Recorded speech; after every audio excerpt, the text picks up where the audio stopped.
China EV Post reports on the latest weekly insurance registrations for electric vehicle makers in China. BYD led with 61,800 registrations, followed by Tesla with 11,400 and Li Auto with 11,300. Nio had 3,400 registrations while Xpeng had 1,700. Nio delivered a record 57,373 vehicles in Q2, surpassing its guidance range. Nio CFO Feng resigned on July 5, replaced by Stanley Qu. The company is expected to launch the second-generation Nio Phone at the Nio IN 2024 event in Shanghai in 2 weeks. Li Auto delivered 108,581 vehicles in Q2, within its guidance range. On July 15, Li Auto began rolling out the latest software update with Navigate on Autopilot functionality.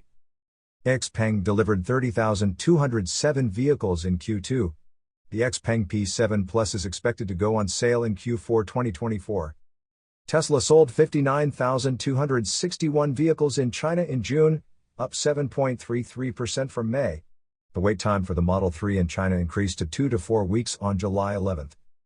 BYD sold 341,658 new energy vehicles in June and 986,720 in Q2.